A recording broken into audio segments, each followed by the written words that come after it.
Hi everybody out there, and welcome to another episode of Vox Singing Academy's video podcast. Welcome Emily, how you doing this week? Hi Peter, still alive. Hi everyone. Hey guys, how you doing? If you like this channel, please subscribe. If you have any questions, put them in the comments below. Please check out the other YouTube channels as well too. Please check out Ask Vox Singing Academy, Ask VSA, or the 5-Minute Singer channel. Lots of great free tutorials there as well too, so check that out. If you like this channel, subscribe, questions down below, and if we pick out one of your segments, we will give you a free singing lesson. Yes! Yes! Today's podcast is we're going to be discussing children's singing lessons and children's singing in general. Yes. Okay, so leading off with children's singing lessons. Now, obviously a lot of parents are inquiring about singing lessons, and this was actually brought up in a question that I'm going to be doing an Ask VSA segment for, where I got a few questions from parents. The questions were, how long should my child be practicing for? One was 8, one was 13, the difference. But leading off, firstly, one of the questions that we get quizzed about quite a lot is, when should my child start singing? So what's your opinion about that, Emily? My opinion is the earlier the better. Look it up on YouTube. Just once you're done with the podcast, type in 4-year-old drummer. That little black kid. Yes, fantastic, beautiful boy. The headphones off, I've seen it. Whose dad basically gave him a cowbell and 2 sticks when the boy was about a year and a half old, and you can see there is so much joy in his face, and he started developing the rhythm straight away. So at 4 years old he played at the NAMM music exhibition. How is that there? And yeah. But how is that possible? Because he already had over 3 years of experience when he was doing that, you know. And when he's really good. Yeah, when you are a child, and when you are so young, and you're learning all the things together, you're learning the language, you're learning motor skills like buttoning up your shorts, putting on your pants, playing an instrument, singing and language. If you can connect all of those things together, this is fantastic. This is an incredible head start.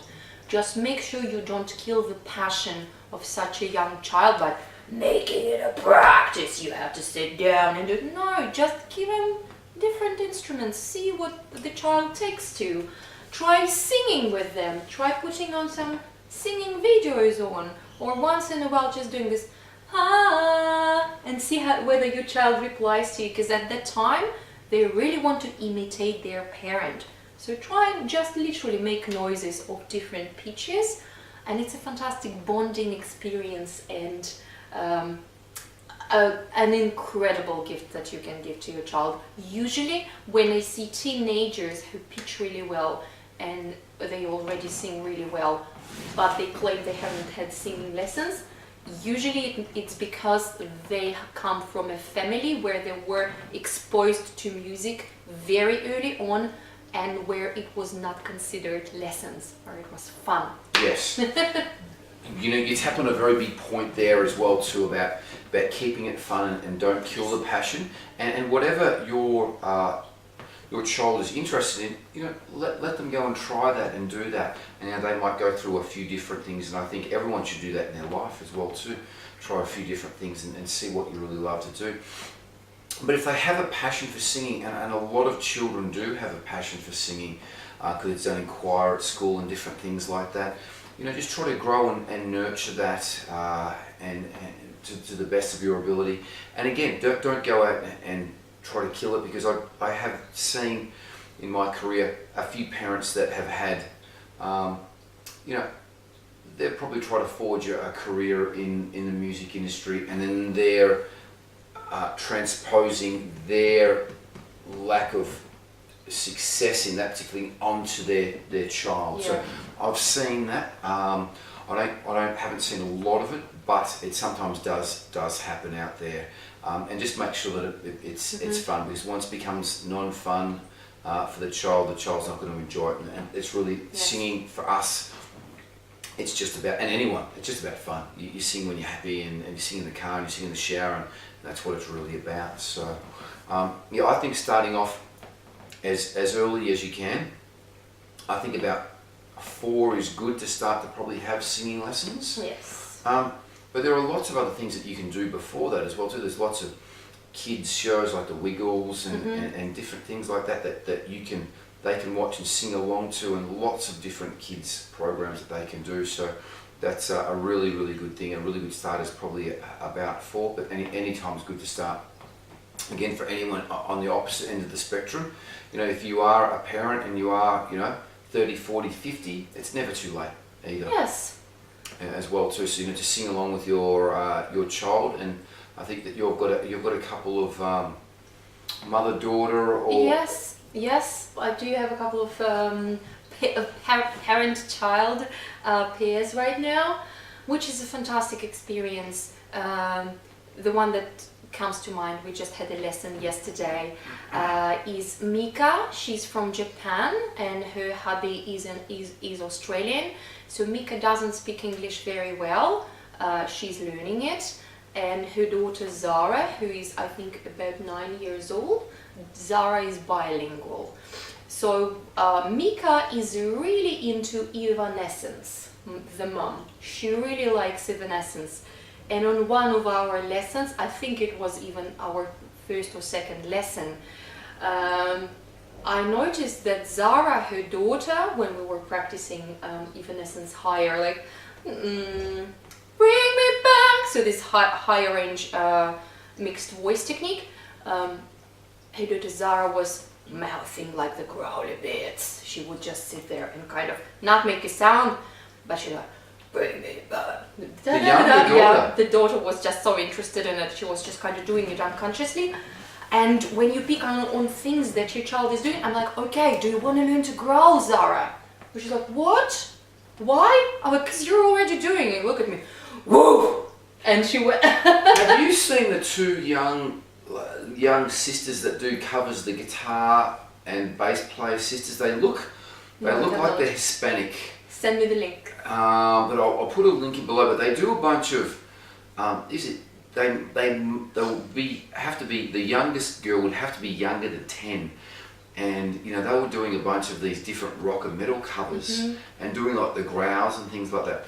Some of them are, I don't think they're taking themselves that seriously. They're jumping around and doing some things like that. But some of them are quite, they're quite good. Yeah. But so where to start? Okay, when to start? And we take on children of all ages. Yes. Okay. And definitely making it fun. Practice. Now, practice is one that something we've got to bring up. I actually did get quizzed about this. That I'm going to make a VSA video for. But the practice, how long should children practice for?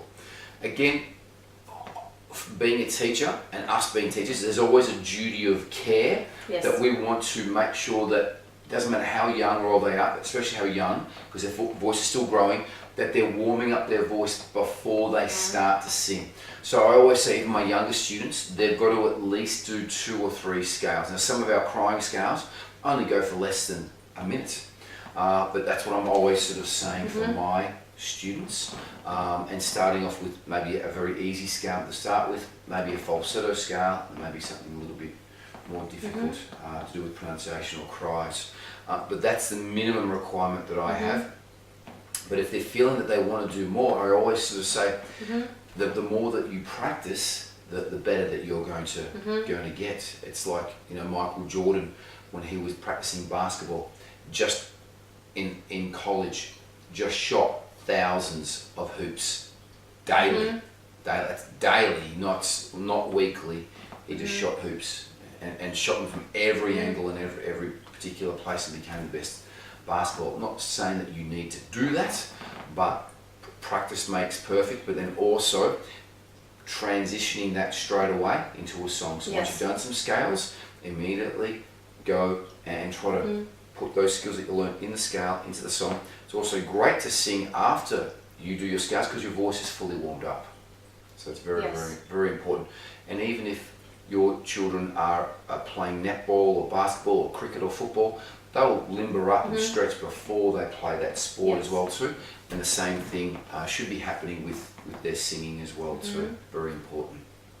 I would like also to add to this that very often when you're teaching a child, when I'm teaching a child, it's a family education. So it's not just teaching the student, but also teaching the parent how to keep it fun at home and how to recognize the signs of vocal fatigue.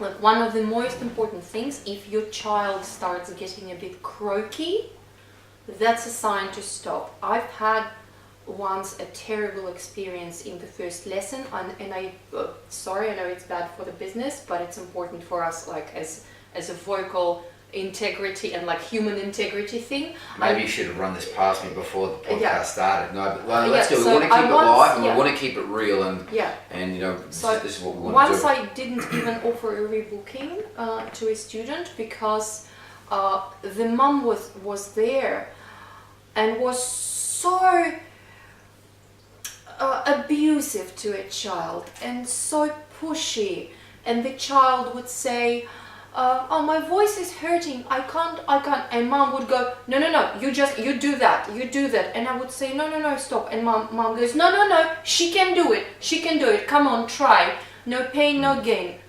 No! And I tried to explain it to that parent. Unfortunately, she didn't take it on board, and I just skipped the part when we go, so did you want to book for more lessons? You know, because it would be so much stress for the child, for the mom, for me. Just I don't think that this environment was good, so I sent her quite a long, very respectful message afterwards, just telling my opinion, what happened in the lesson and what needs to be done, and wish them the best of luck. Yeah, but literally, I don't think that fixing stage moms' head when they abuse their children is my job. With that as well too, again, you've got to go with the best intentions for the student and the child, and you've always got to be true to yourself and beliefs with that, which I think is very, very important. But then, like you said, we do want to help the customer out and even possibly help the mum learn as well too. So with that, so I would always give them a ring and say, hey look, I like to try this or try that, because we want to make it fun. Because in the end, the child's going to rebel against that if they're being pushed or prodded into a direction that they don't want to go, or they're not enjoying it. So we need to stand your ground and be polite and firm with the way that you speak to them and speak your truth, and then let it be, and then hopefully they will either come around or they won't. And then, you know, obviously they might go to another school where they might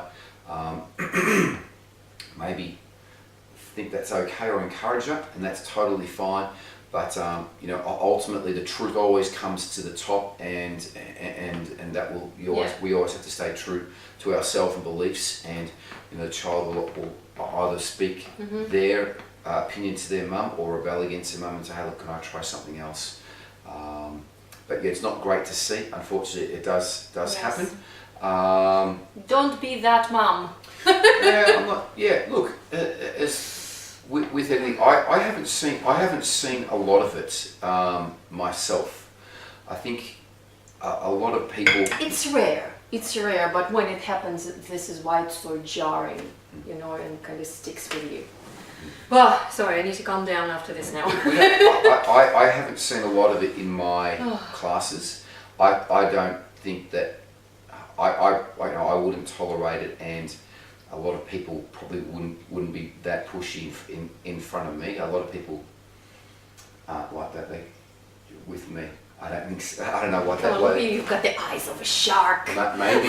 Nobody's going to be pushing with you. But we just want to make sure that the lessons are always fun, Yeah. fun for the kids, and like even with my youngest daughter, you know, she's tried numerous different things, and you know, she's gone from one thing to the next, and just let all the children try different things even if they stop, and that's even to do with life, to do with hobbies, and Yes. just try lots of different things, keeping it fun, keeping it a family activity, and that's really it. So to do with the practice, if as a duty of care, we always like our students to do at least 2 or 3 scales before they start singing.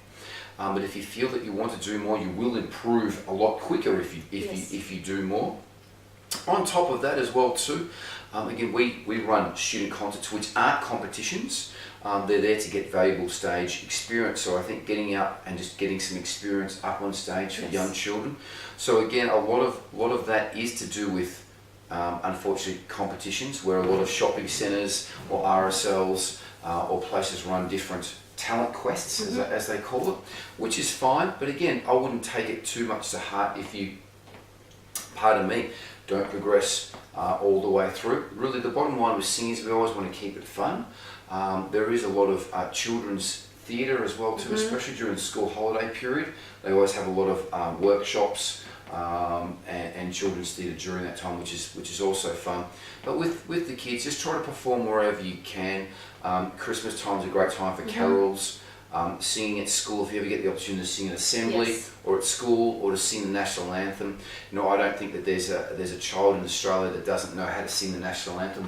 I think it's nearly compulsory that they sing it in pardon me, morning assembly as well too. And just make sure that it's fun with children, and we run some group classes with our kids as well too. So I think that's a good interactive way to have children within a group class where they can sing in front of other children and gain valuable experience singing in front of other children before they get up on stage. So I think that's great as well too. I think also the one-on-one lessons are important to hone certain skills if they really want to progress quicker and work on certain aspects. But the main thing is just make sure that your children are picking out their songs that they enjoy. The songs are a good key for the child as well too.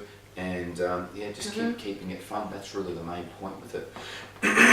And I would like to add to this another opportunity for performance. Once you and your child feel confident enough, contact your local youth services. Yep. For example, we work with a fantastic organization, Dandenong Youth Services, who run I've worked with them for quarterly 27 or 8 years now. They run quarterly festivals, and they usually have over 10,000 people in Dandenong attending these festivals. Yep.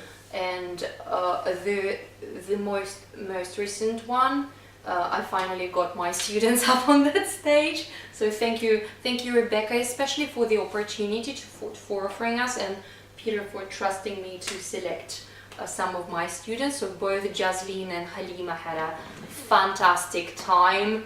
They just came the next week after with videos, and they played their first professional paid gigs, $30 for 10 minutes.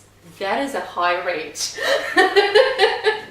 So Look, it's as soon as your child is ready for live performance, contact your local youth organizations, because most likely they will be organizing some activities in which your child will be able to perform on another stage, not completely chaperoned but by us. Yeah. So your local municipal, so basically in contact with your local council, and they will have generally a youth resource centre or a youth entertainment centre. So always contact them, and they are really a great source for children and also early teens as well too. And I've done a lot of work. I'm from the eastern suburbs and the city of Greater Dandenong, and I've been involved with that ever since my career, and even before that as well too. So it's always good to give something back as well too to the community like that as well too. And I know that 2 years ago we were very fortunate to be playing at the Dandenong show right before the fireworks. We actually worked two years in a row. We played right next to the main stage, right before the fireworks, which is great for our performance. I was going to say great for us. Great for our performance because everyone was coming towards the main oval before the fireworks. So it was there was lots of people just around there, coming to watch fireworks, but also just watching the entertainment that was there. So it was an absolutely great opportunity, and the stage was set up in a premium place right down the main strip of the Dandenong show there. So it's great. Yeah, but usually young performers will also now be put now like on the main stage, and usually it's like a smaller race, smaller like tenty situation. So both of my students reported that it was way less intimidating than they thought it would be. So it's not like you're playing to a giant stadium. Yep. Just people lounging around, walking, like listening, not listening. And it's super important to start performing for as wide a variety of people as possible as soon as you can, because you get to unconsciously pick up on those who stay and give you unconscious like body language and encouragement and the applause. And like my first performance of that kind was when I was 12. And I remember I went with my winnings, with my payment, and went and bought a stone-washed jean jacket. I was so super proud of myself. Yeah. There we go. And it's so these little things when you get something accomplished and paid for, however little it may be. Yeah, it doesn't have to be paid for, and also as I say, the competitions don't. It doesn't matter where you come as long as you've gone up there and had fun. Yes. The city of Greater Dandenong do pay our performers, which is absolutely fantastic. Yeah. Oh, this is such a great boost to like self-esteem, and it's excellent. Thank you, Rebecca. Thank you, User Services. Yes, Youth Resource Services at City of Greater Dandenong. Yes. Absolutely fantastic. And have always supported all the youth around the greater city of Dandenong, and they've always done a great job. So it's been fantastic. Let's just talk also quickly about reality television shows as well too, because I know that there is a younger version of it for children. So there's like the X Factor for children as well too. If you feel that you want to go and do that, I highly recommend that as well too. If you feel that you want to prepare and go and do some songs, and again, do songs that you like to perform. Yes. Go and audition. You'll generally be called to a cattle call, meaning cattle call, there'll be lots of people there. You generally only have 30 seconds of two songs, generally a slower and a faster song, and then you'll get through to the next section. So you generally won't be in front of the judges, you'll be in front of the production company, and then you'll come back on that same day and they'll see whether they want you to go and progress further, and then you'll get a call back from there on in as well too. With a lot of the shows, I've prepared a lot of children for those shows. Yeah. So they are great experience, especially once you start to getting into the more further stages of the show, when you're performing in front of a camera, looking at the camera and doing some different things like that, I think is great as well too. But we encourage all of our students to get up and perform as quickly as we can. At the last student concert, we had she wasn't Maya, she had the little Maya. And I think little button. 4 or 5 years old she must be. Yeah, yes, something like that. She's 4 or 5 years old, and all the way up to we had performers that were well and truly into their 40s and 50s. So, do you remember John? Beautiful gentleman who was definitely over 60. Yes. Yes, let's put it that way. I have some other students who are, and I wanted to mention, I recently found such a joy working with people over 60, because huge shout out to Karen, fantastic lady. I hope she performs at our March concert. Never sang before, always wrote her own lyrics. And after our first lessons, she gave me a massive hug, and we both cried a little bit because she said, "Oh, Emily, thank you so much for making my dream come true." I'm sorry, I'm gonna sob a little bit there. You're welling up already. Yeah. That's fantastic. Yeah, so it's never too early and never too late, you guys. If you are a parent who thinks, thank you, Peter. I hope you didn't blow your nose in there. What? I think I did. But that's clean though. Okay. Just use this side. Okay, thank you. I always, you always see me clearing my voice. I suffer from very bad hay fever, and we're actually going to do a podcast segment about singing through ailments and being sick. I know people have commented saying I hear clear your voice in my classes, and also when I'm on the podcast, and it's something that I've always done, and I've always suffered from hay fever, and I've always been blocked up, and I don't have dairy products. I'm vegan, and I got green tea there, and it's just something that I've always had. So that's what that is there for. So and also to wipe the tears away. But that's fantastic that that you're having influence on people like that. It really is. Yeah, and actually both children and elderly people right now, like the generation that is growing up right now, well into once they reach their 70s, they will be probably, I don't know, Skyping or doing telepathic communications with other planets. So obviously generation that's growing up right now is more technologically proficient. So don't be afraid of tablets and phones and computers to give to your child to practice with. Because yes, another one of the parents told me once, like, no, we don't give her technology. We don't give her technology at all. How do we practice then? Like, keyboard is a technology. You're riding in a car is a technology. That's just dumbfounding. That's like saying to the Romans, don't use the wheel because it's technology. Yes. You really, honestly, you've got to embrace technology, and you've got to move forward. And I bring it up in our Monday morning meetings.